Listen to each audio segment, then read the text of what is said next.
Oh Oh, man, you lucky I just hit recording that. That would have been a good conversation. oh no. Yeah, we're way. Oh shit, my neck just popped.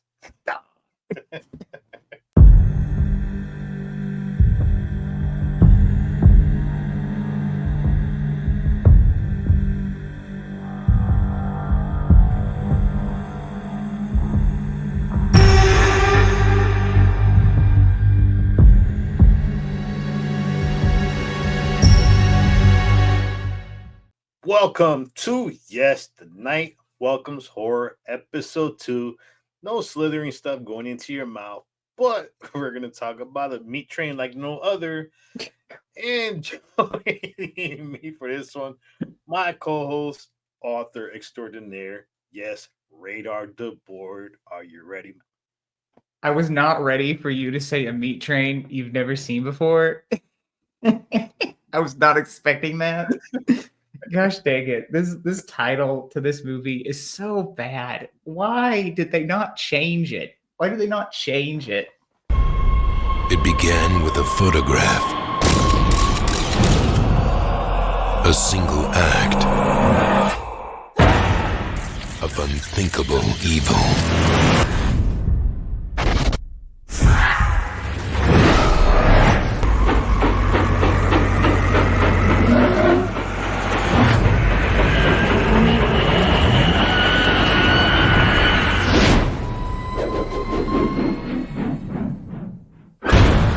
Midnight Meat Train. Yes, we're going back to 2008. We got our ticket ready. We got our bag ready. We don't have a suit on today, but if we did have a suit, trust me, you don't want to see us on that train. But yeah, we're going to be talking about the Midnight Meat Train 2008. Now, this film is kind of interesting because it was, and we were talking about this before, it was based off of Clive Barker 1984 short story with the same name. Gosh dang it, Clive Barker. Which you figure Clive Barker has a sense of humor, so I'm sure he knew what he was doing in this one. But I you know, hope this so. well, this one I totally forgot that Bradley Cooper is the main character in Yeah, this one. what the hell? I I totally forgot it was Bradley Cooper.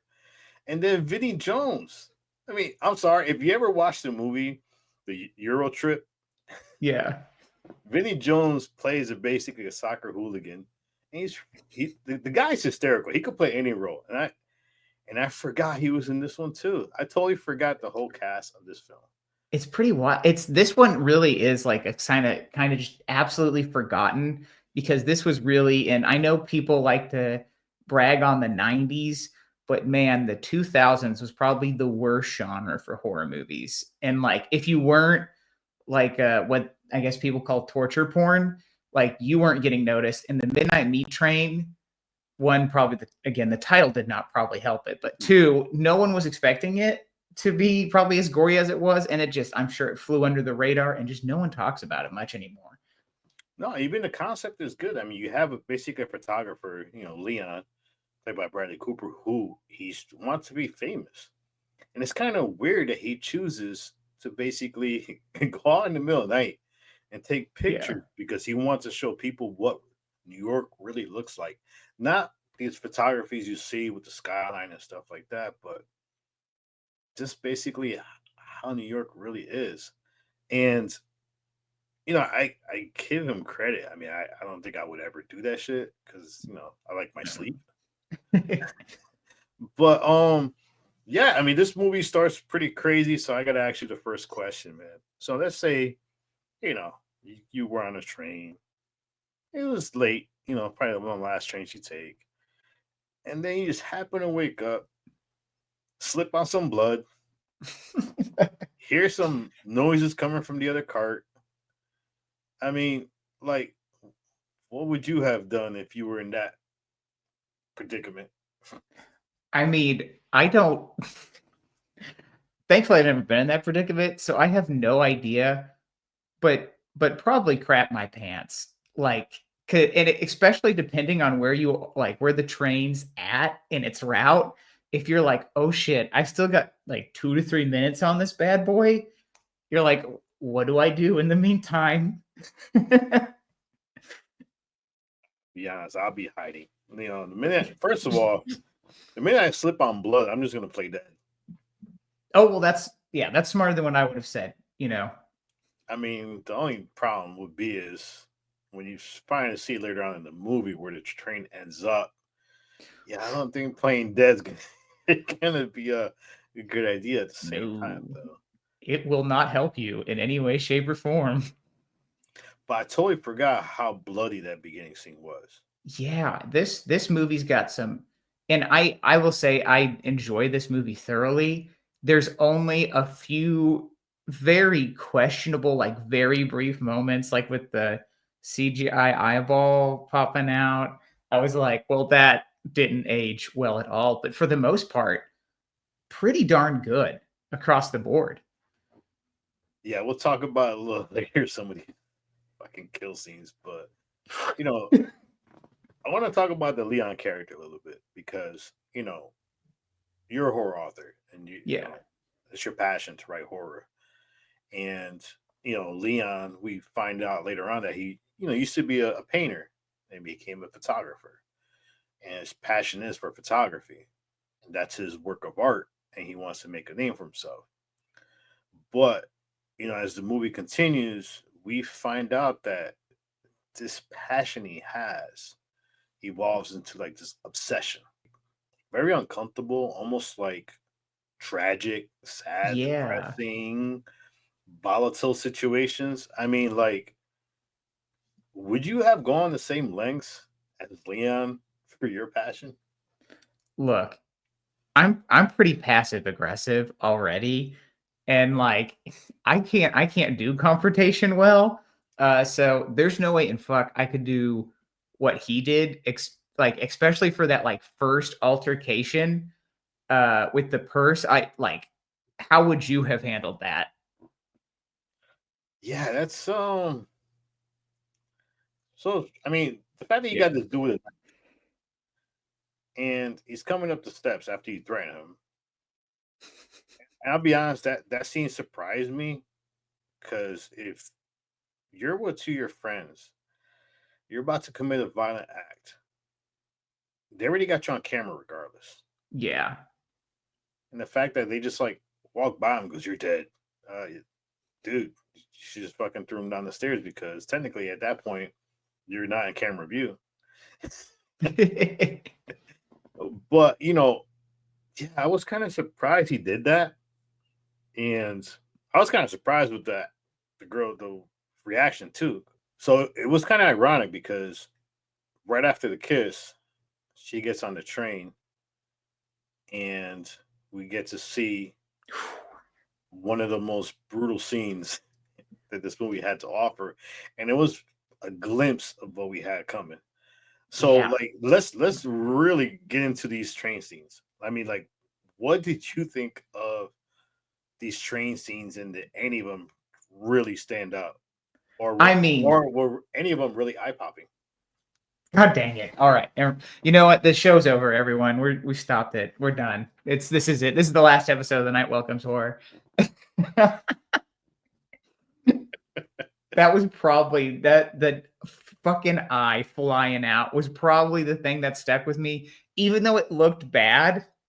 As I have already said, it does look bad, but just that idea of that level of brutality, and just like, and every train scene too was just so brutal, and just like, that what becomes of the bodies afterwards, where they get, which makes sense, but they get like put on the little butcher hooks like through their feet and hung up, and that, oh, like I can't imagine going through that like alive, like, just the hook part. Ooh.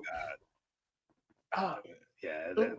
that was tough. Which two I liked? Well, not all right. I'm not sadistic, but just the way they look was the girl when she was sitting there. And he hits her so hard, her head basically goes Oh, swerves around. yeah, fucking just I did not expect that at all. I mean, when is it? And she was just sitting there nice and calm. He just like, not for nothing. This dude has some superhuman strength. yeah. I mean, and Well, because what isn't it hinted to that he's like really old Yeah, also? yeah, because I mean, he's like, oh, we later find out was, what the point of the meat train was, but then there's the other scene that I thought was freaking wild, where it's the wife with her husband and the friend, and she Oh hated being yeah, on the train, and then the fact that you get the POV of him hitting her, that is wild. and then he hits her so hard that the head goes flying, but you're still looking through her eye, and That is then this is the crazy so part though. cool. And this is with certain horror, you gotta suspend belief and stuff. But the fact that he hit her so hard that the eye that you were seeing it through her eye, then when she seen her decapitated body, she actually gasped for one last time for air.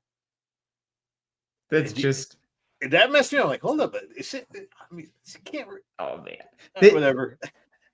I was gonna say it's those nice little creative touches too that are different from other gore that you see that you're just like, this is nice. This is nice to see, because I've seen plenty of slasher movies, like literally hundreds, and it's nice to get some like brutal and different kills for sure, but like the added like benefits of like something extra gory with it that you never seen before, or like the victim doing something you wouldn't expect in response to what's happening to them is always welcomed.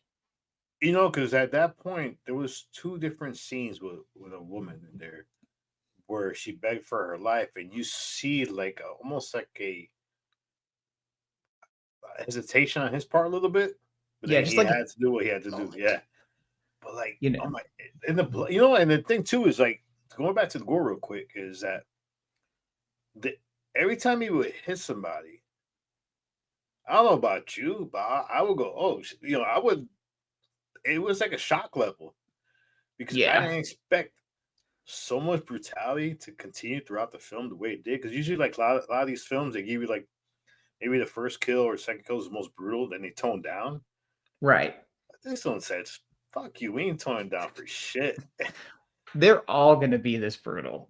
And like and again with a name like that and it and just the time it came out, horror movies weren't going this brutal as long as they weren't like Saw and Hostel. You weren't expecting that from any other type of horror movie because most of them were like PG-13. Yeah, And then this one is just like, nope, he's gonna hit them so hard their head's gonna fly off. dude, I mean, and thing too is like, like you were saying, it's just it kept up throughout the whole movie. Each one kind of like I don't know. Each one felt so different from the other, Yeah. and then I think what hiding it even worse is the fact that you're stuck on a fucking moving train. Yeah, there's like, if it's in the beginning of the route, you're fucked. There's no way to escape. And then top it off, the guy who drives the trains in on it too. You're like, Yeah. you're screwed. You're so screwed on this. And then, I mean, I like the fact that as it was going, you see almost like, and this didn't really hit me till the end of the film, where the Leon character was developing like a Stockholm syndrome throughout the film. Oh. Yeah, kind of like, oh, I got away, or The dude was a vegetarian, kind of in a way, and he was like, "Yo, let me get some steak." yeah, I think they did a great job like showing his sort of descent because the way he reacted to the sort of mugging thing too, little weird already to start. Like there's something wrong with him a little bit, and then just his obsession with what's going on the train, and it's not like he's not doing everything to go like, let me get the authorities in on this per se. It's more towards the end. He's like, no, I'm just really fascinated, or I want to take care of this myself, which is not what an average person would be doing. Yeah. I think the most compelling scene where it showed how far his descent went was when he's there explaining to Maya by all the pictures. that he followed them, Yeah. this and that. And then she goes, you need to stop doing this. Gives him the camera and basically starts undressing. Yeah. And every time he would grab the camera, he would relive something that happened earlier, whether it's the the near mugging scene or what he's seen on the train. And he was like reliving everything. And the only part that kind of threw me off a little bit in this film, and I have to ask you about this. Yeah. It's almost like he was getting premonition of things that were happening. Oh, kind of like a past premonition or something like that. I mean, did you pick up on that at all? Like there was one scene where he was upside down on the train, but before then there was another scene where he pictured witnessing a killing on the train.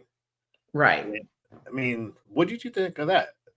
I think then, and this makes me want to read the story too, because I'll admit, my bad, I haven't read the story. But it kind of makes it seem like he was kind of chosen, that he was chosen to be a part of these events, which, based on how the ending is, that makes sense. And yeah, it's one of those things where I guess, because I went into this absolutely blind when I first watched it. I didn't know it was based off a Clive Barker story. But if I did, I would have probably had a suspicion that the ending was going to be wild. Not that wild. You know what it is too. I think, and I love I love Clive Barker. Clive Barker's He's great. He's a horror icon. He's one of the best. I mean, he created Hellraiser, but the fact that you take this urban legend that we've heard over generations, decades about New York, basically Right. a city beneath a city, people living in the deepest bowels of New York City. Now, as we dive deeper into this film, we find out that, which is funny because the butcher's name was Mahogany, which is the name of the freaking briefcase he walked around with. But we find out what is the real reason behind the meat train. So we later find out that basically the Mahogany character is just a pawn in the greater scheme of secrecy of what lies beneath the city. Now, I know you want to talk about this because you love twists, just like we love twists in films, and this twist is like a massive quick turn and shit. So I mean, yeah, let everybody know what the twist was. Yeah, I mean, so for me too, I love more cosmic stuff in horror. Like, when it's fine when something's like, oh yeah, this is just a slasher, or yeah, this is just kind of like a ghost in the house. But it's always those kind of endings where it reveals that, like, oh no, wait, this is like almost cosmic on the grander scale of things. And in the ending to this one, where the train gets off its stop and there's just like millions of these creatures that have been living under New York City for like, I don't think it says how long.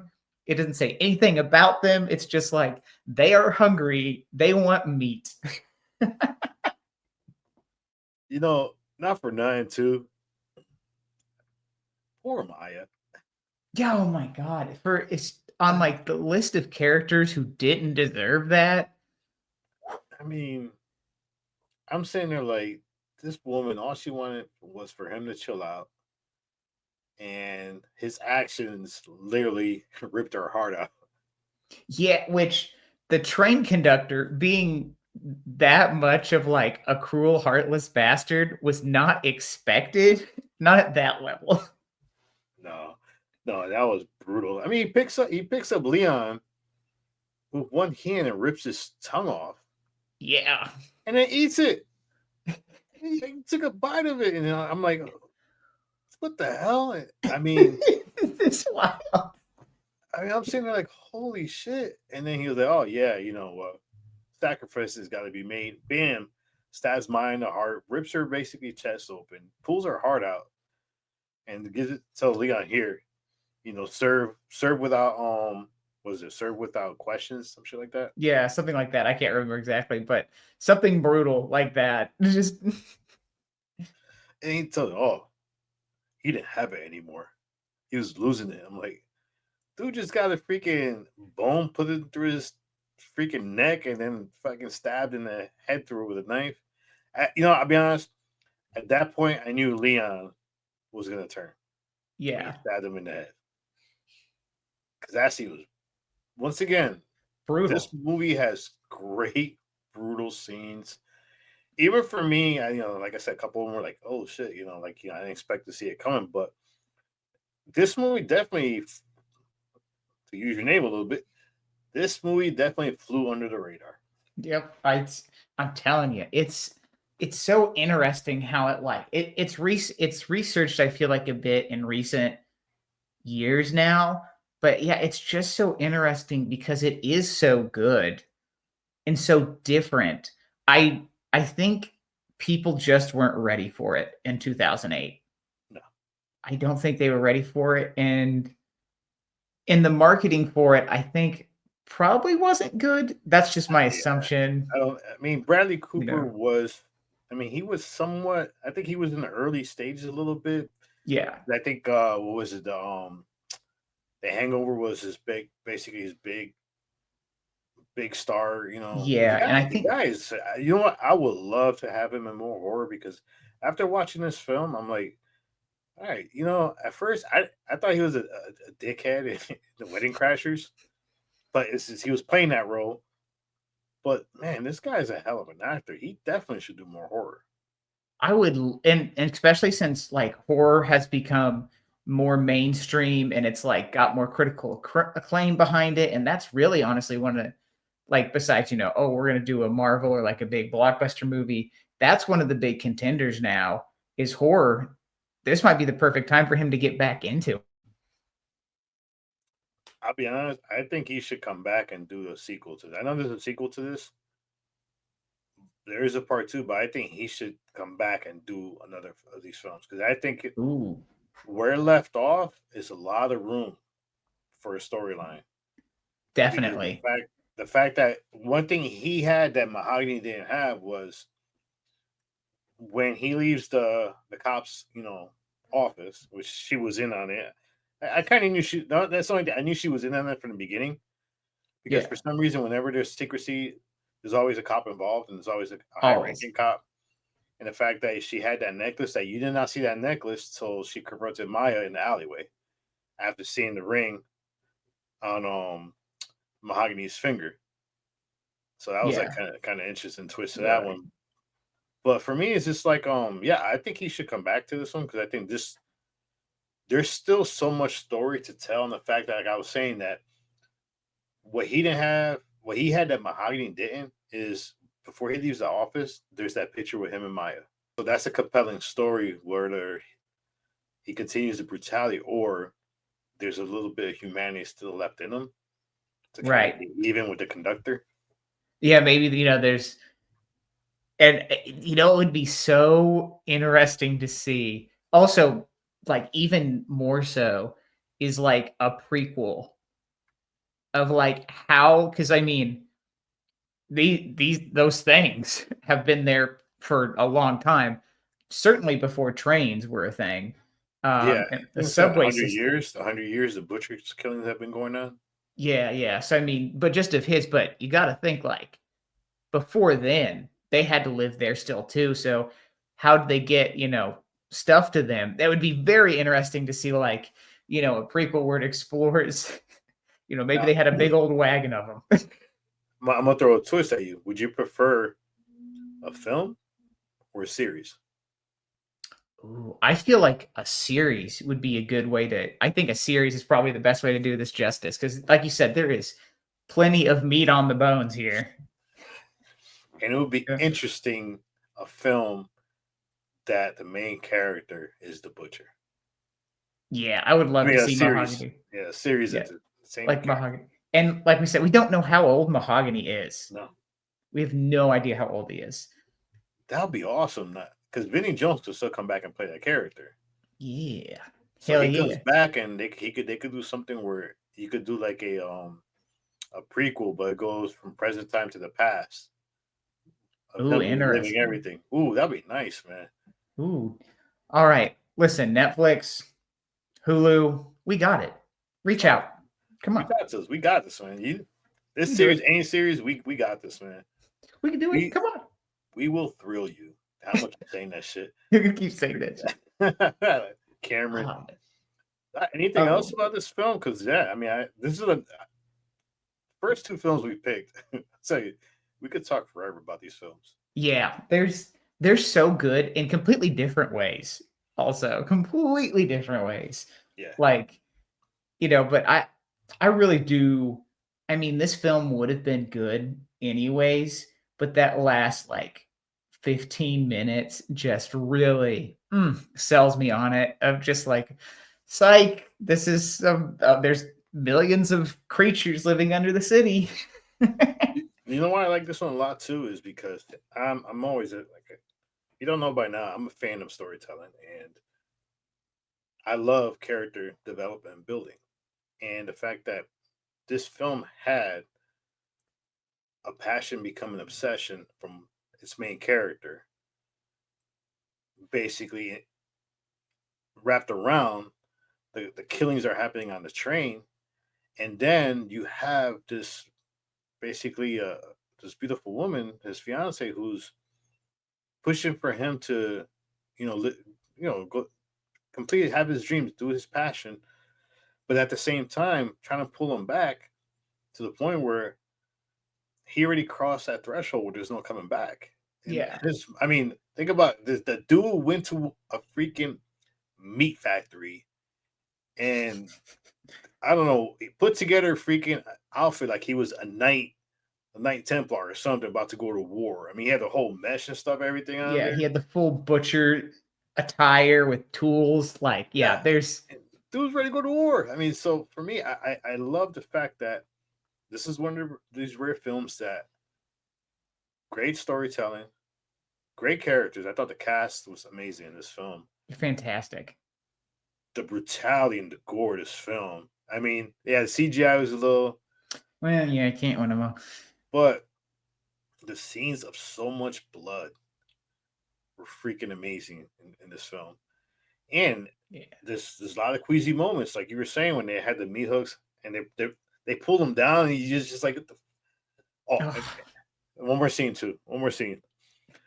All right, I love horror, but the thing that makes me cringe the most in horror films, anything that has to do with teeth pulling or teeth falling off. I Oh, mean, that scene where he's basically doing everything so you can't trace who they are. They shave their heads to get rid of, that way you can't do hair DNA. They pull out the teeth so that way you can't do teeth sampling. They pull out the freaking eyeballs. yeah, like And then the nails. I'm like, oh, dude, I had to turn away. It's like, oh man, it's just something the about that always makes me cringe. oof. The nails. I don't. Yeah, it's so interesting. The nails seem to be the thing that really gets people. Like, and my wife is the same way too. She's like, oh god, that's the one thing she can't stand is just the nails. Then anything to do with the nails, it's like, oh. And they took their time. He took his time pulling it off. Like, dude, come on, man, just pull them out quick. Or just cut the finger off. No, I'm just gonna pull the nail out. So I was like, ah, no, but yeah, this movie is definitely. If you haven't watched this film, definitely watch it.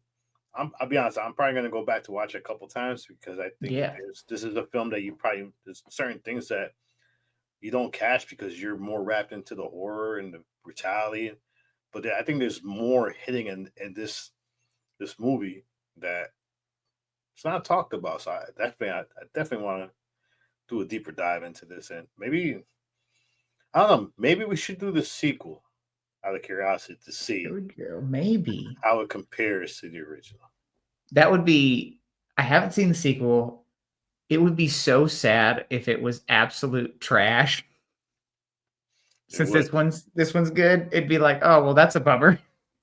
but it gives us more ammo because then we could go to That's the true. Lionsgate and be like, "Yo, listen, you guys bombed in Borderlands.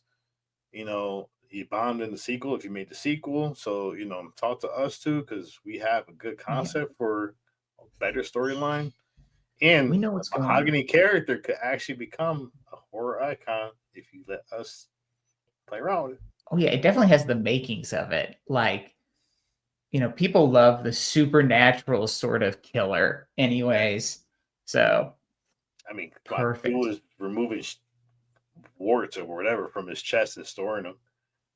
That was even more disturbing. But I wanted to know more about that too. I know he had some kind of disease, but it didn't tell you what he had because he was coughing Right. up blood during. But yeah, there's so much to touch on this film, and I wished, yeah, definitely, let us know. We'll write it. Right. Let us know, everyone. Yeah. Does anyone have contacts with Lionsgate? Let us know in the comments. Yeah, please let us know because we got two guys here who like writing horror and very creative, especially better than some of the shit coming out now. Damn straight. So if you want to see, go on Amazon, look for Right Under Board.